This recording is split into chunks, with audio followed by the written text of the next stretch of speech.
Hey, what is up, everybody? I'm here to give you guys my WWE 205 live review for December 12th, 2017, and I just did my live reactions on it, so that's another way you can check out what I thought about it. Overall, this show was not good.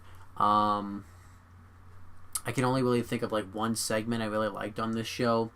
Everything else was just very bland and average, the same thing you see every week. 205 Live just is taking a huge hit. It is not. It has been very bland and boring the past few weeks. I haven't done a review of it really, just because I've been busy with other things. But like literally now, for the past 3 weeks, I like very rarely pay attention to it. The only reason I even watch it is just because I have it at this point. And you would think that the WWE would make these shows good, considering the fact that they're going to build a whole tour around this division in January next month. So it's crazy. I don't know what's going on, but I'm just going to get right into it. I didn't even make any notes, but I just watched it like a couple of seconds ago, so I don't need them.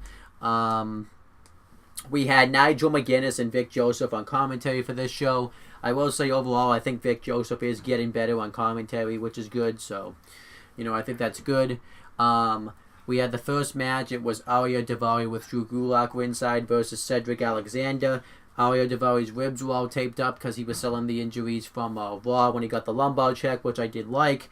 And Drew Gulak cuts a promo talking about how he's going to become the #1 contender to the Cruiserweight title, and he'll be one step closer to making this a better 205 Live. He talks about how last night Noam Dar suffered a knee injury and he's going to be out of action and he needs surgery on it. It's just, the WWE is just losing a lot of their cruiserweight stars now too, so that's crazy. And he wants to show a PowerPoint presentation on it, but Cedric Alexander interrupts him. Cedric Alexander and Ariya Daivari have a pretty basic match. We've probably seen this match like 3 million times, so it's about the same match you see every time. Ariya Daivari goes up on the top rope to do a frog splash, but Drew Gulak, who kept talking into a megaphone throughout this time, told him not to, but he did it anyways, and he hit it, but he wasn't able to win the match with it. And then Cedric Alexander hit the lumbar check for the win, and he has a face-off with Drew Gulak, so I thought this was, just an average match. So whatever.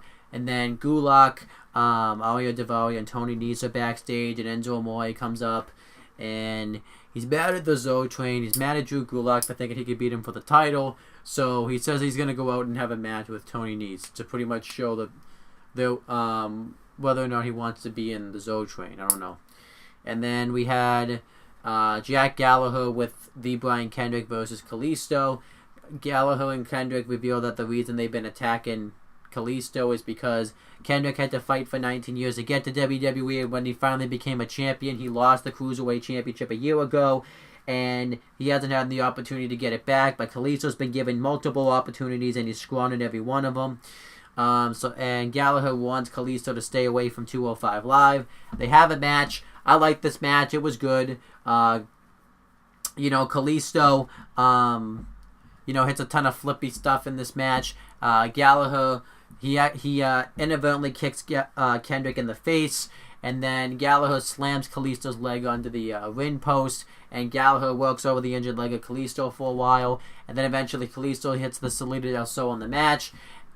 No, he hits a roll-up on Gallagher and wins. Kendrick takes out his knee, and Kendrick and Gallagher start beating down Kalisto, and then Grand Metalik runs out and makes the save, and Kalisto hits the Salida del Sol on Gallagher. I'm glad that Grand Metalik's going to get involved in this feud. It gives him something to do. I actually could get down with seeing a tag team match between Kalisto and Grand Metalik versus Kendrick and Gallagher.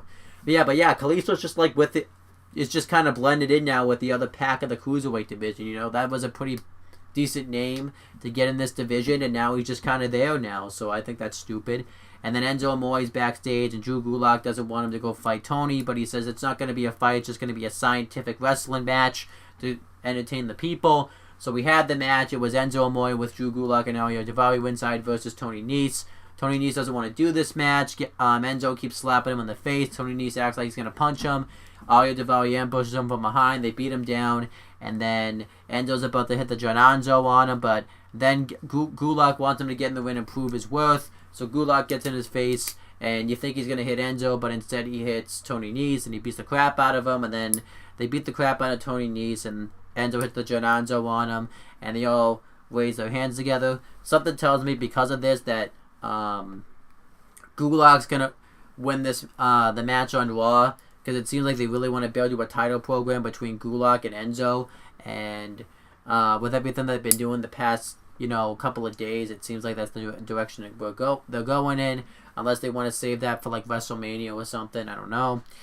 They did do another vignette I forgot to mention for Hideo Itami. Hideo Itami, I haven't even talked about this yet, is coming to 205 Live.